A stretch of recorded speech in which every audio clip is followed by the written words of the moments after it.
அஸ்ஸலாமு அலைக்கும் வரஹ்மத்துல்லாஹி தஆலா வபரகாத்துஹு. அல்ஹம்துலில்லாஹ் நஹ்மதுஹு வ நுஸல்லி அலா ரசூலிஹில் கரீம். அம்மா பஅத். அல்லாஹ்வின் மாபெரும் கருணையால் வலிமார்களின் வரலாற்று தொடரை நாம் பார்த்து வருகிறோம். அதிலும் அபூ சுலைமான் தாரானி ரஹ்மத்துல்லாஹி அலைஹ் எஜமான் அவர்களுடைய வரலாறை பார்த்து வருகிறோம். அன்பிற்கினியவர்களே, எஜமான் அவர்கள் சொல்லி காட்டுவார்கள், ஒரு மனிதனுக்கு எதுவெல்லாம் துன்பமாக அமையும் தெரியுமா? மனைவி, பிள்ளைகள், எல்லா நபர்களும் சந்தோஷம் அளிக்கக்கூடியவர்களாக இருப்பார்கள். எப்பொழுது என்பதையும் நாம் யோசிக்க வேண்டும். அதே மனைவி, பிள்ளைகளே ஒருவருக்கு துன்பமாகவும் ஆகுவார்கள். அதுவும் ஒரு நிலை. அப்போ எந்த நிலையில் மனைவி பிள்ளைகள் மட்டுமல்ல, அகில உலகத்தில் இருக்கக்கூடிய எல்லா வஸ்துக்களும் ஒரு நபருக்கு இன்பம் தரக்கூடியதாகத்தான் இருக்கும். அதே போன்று அகில உலகத்தில் உள்ள எல்லா வஸ்துக்களும் ஒருவருக்கு துன்பம் தரக்கூடியதாக இருக்கும். எந்தெந்த சமயம் என்பதை நாம் அறிந்து கொள்ள வேண்டும். ஹஸரத் அபூ சுலைமான் தாரானி ரஹ்மத்துல்லாஹி அலைஹ் எஜமான் அவர்கள் சொல்லி காட்டினார்கள், மனைவி பிள்ளைகளாகவே இருந்தாலும் கூட அவர்கள் அல்லாஹுவை ஒரு நபருக்கு மறக்கடிப்பார்களேயானால், அல்லாஹுவை நாம் மறப்பதற்கு காரணமாக அவர்கள் இருப்பார்களேயானால் அவர்களே நமக்கு துன்பமாக ஆகிவிடுவார்கள் என்று அபூ சுலைமான் தாரானி ரஹ்மத்துல்லாஹி அலைஹி சொன்னாங்க. அன்பானவர்களே, இதே கருத்தை கண்மணி முஹம்மது ரசூலுல்லாஹி ஸல்லல்லாஹு அலைஹி வஸல்லம் அவர்களும் தனது ஹதீஸ் ஷரீஃபிலே சொல்லி இருக்கிறார்கள். இந்த ஹதீஸ் அபூ தாவூத் என்ற கிதாபிலே பதிவு செய்யப்படுகிறது. ஹஸரத் அபூ ஹுரைரா ரலியல்லாஹு தஆலா அன்ஹு அறிவிக்கிறார்கள், ரஆ ரஜுலன் யத்பஉ ஹமாமா, ஒரு நபரை பெருமானார் ஸல்லல்லாஹு அலைஹி வஸல்லம் பார்த்தார்கள். அந்த நபர் புறாவை பின்தொயர்ந்து ஓடிக்கொண்டிருந்தார், விளையாடி கொண்டிருந்தார். புறாவை பின்தொயர்ந்து ஓடிக்கொண்டிருந்தார். அப்பொழுது பெருமானார் ஸல்லல்லாஹு அலைஹி வஸல்லம் சொன்னார்கள், ஷைத்தானுன் யத்பஉ ஷைத்தானா, ஒரு ஷைத்தான் இன்னொரு ஷைத்தானை பின்தொயர்கிறது என்று பெருமானார் ஸல்லல்லாஹு அலைஹி வஸல்லம் சொன்னார். அன்பானவர்களே, நாம் நன்றாக யோசிக்க வேண்டும்.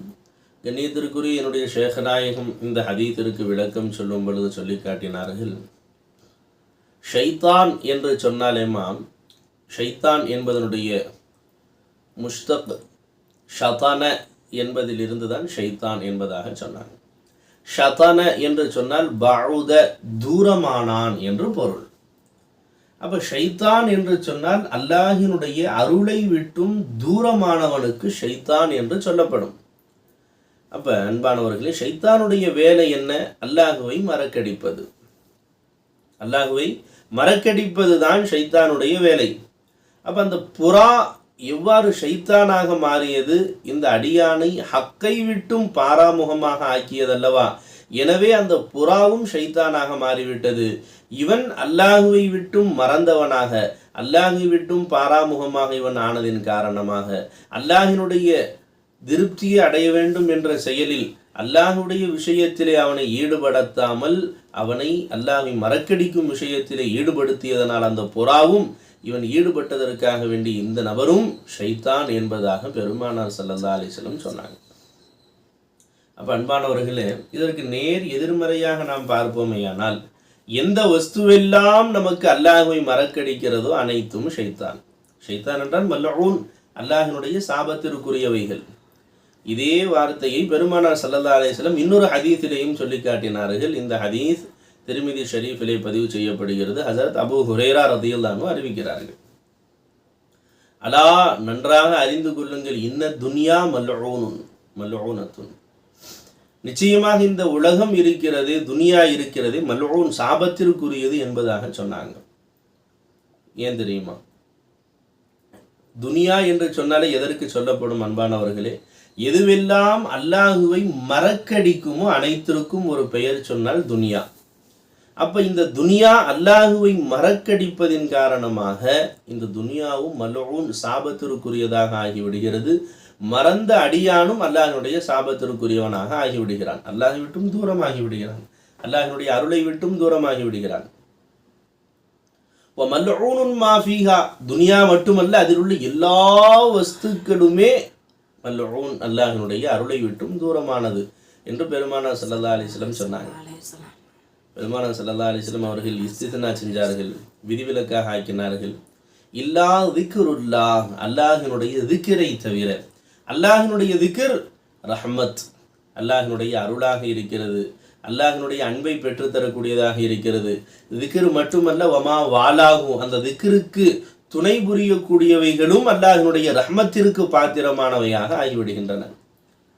என்னுடைய கண்ணியத்திற்குரிய என்னுடைய ஷேக் நாயகம் சொல்லி காட்டுவார்கள், நீ பாருமா கண்ணு, உதாரணமாக ஒரு வீட்டை நாம் எடுத்துக்கொள்வோமே, ஆனால் அந்த வீடு ரஹ்மத்தாகவும் இருக்கும் சிலர்களுக்கு, சிலர்களுக்கு அதாபாகவும் முசீபத்தாகவும் மாறிவிடும்.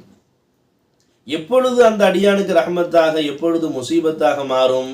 அந்த வீட்டை பார்க்கும் பொழுதே அல்லாஹ்வினுடைய நினைவு வருகிறது, யா அல்லாஹ், எத்தனையோ மக்கள் வீடு இல்லாமல் கஷ்டப்பட, இந்த பாவியான அடியானுக்கும் இப்படி ஒரு கண்ணியமான ஒரு இடத்தை கொடுத்து, ஒதுங்குவதற்கு ஒரு இடத்தை கொடுத்து கண்ணியமாக வைத்திருக்கிறாயே, இந்த வீட்டை கொடுத்து என் தேவையை பூர்த்தி செய்தவன் யாருமே இல்லை, இல்லல்லா யால இந்த வீடு சூரத்தில் நீதான் வந்து என் தேவையை பூர்த்தி செய்கிறாய் ரப்பே என்று ஒருவருக்கு அந்த வீடு அல்லாஹ்வை நினைவுபடுத்துமேயானால் மர்ஹூமாக போய்விடுகிறது. அந்த வீடு அல்லாஹ்வுடைய அருளிற்கு பாத்திரமானதாக ஆகிவிடுகிறது.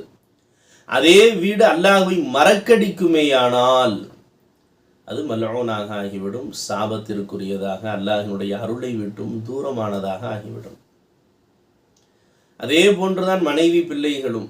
மனைவி பிள்ளைகளும் நமக்கு அல்லாஹ்வை ஹக்கை நினைவூட்டக்கூடியவர்களாக இருப்பார்களேயானால், அவர்களை பார்த்தால் நமக்கு இறை உணர்வு வறுமையானால், இறை நினைவு வறுமையானால், அவர்கள் மர்ஹூம், அல்லாஹ்வினுடைய அருளிற்கு பாத்திரமானவர்கள். அதே அவர்களிடமிருந்தும் நமக்கு சந்தோஷமும் மகிழ்ச்சியையும் அல்லாஹ் தஆலா வெளிப்படுத்துவான். அதே அவர்கள் நமக்கு அல்லாஹ்வை மறக்கடிப்பவர்களாக இருப்பார்களேயானால் மல்ஊனாக, அல்லாஹ்வினுடைய அருளை விட்டும் அவர்கள் மாத்திரமல்ல, அவர்களிடமிருந்து வரக்கூடியதும் நமக்கு துன்பம் தான் வரும். அவர்களும் அல்லாஹ்வினுடைய அருளை விட்டும் தூரமாகி விட்டவர்களாக ஆகிவிடுகிறார்கள். அந்த அல்லாஹ்வினுடைய அருளை விட்டும் தூரமானவர்களிடமிருந்தும் நமக்கு எவ்வாறு சந்தோஷம் கிடைக்கும்? ஒரு காலமும் சந்தோஷம் கிடைக்காது. அங்கிருந்து நமக்கு துன்பம் மட்டுமே விளையும். அதைத்தான் அபு சுலைமான் தாரானி ரஹமத்துல்லாஹி அலைஹி எஜமான் அவர்கள் சொல்லி காட்டினார்கள். அல்லாஹ்வை மறக்கடிக்கக்கூடிய மனைவி பிள்ளைகளும் அந்த அடியானுக்கு துன்பமாகவே அன்றி வேறு எவ்வாறும் இருக்க மாட்டார்கள், துன்பமாகத்தான் இருப்பார்கள், கவலை தரக்கூடியவர்களாகத்தான் இருப்பார்கள். அவர்களை பார்த்தால் கண் குளிராது, கண்ணின் குளிர்ச்சி இருக்காது, அவர்களை பார்த்தால் மன நிறைவு இருக்காது, மனதில் ஒரு சந்தோஷம் இருக்காது, மாறாக சந்தோஷமாக இருக்கும் நிலையில் அவர்களை பார்க்கும் பொழுது கூட அந்த சந்தோஷமும் நமது உள்ளத்தை விட்டு எடுக்கப்பட்டு விடும் என்பதையும் நாம் விளங்கி கொள்ள வேண்டும். அப்போ அன்பானவர்களே, நாமும் நமது மனைவி பிள்ளைகள் நம்மை சார்ந்தவைகள் அனைத்தையும் அல்லாஹ்வினுடைய அருளிற்கு பாத்திரமானதாக நாம் ஆக்குவதற்கு முயற்சி செய்ய வேண்டும். அதற்கு என்ன வழி?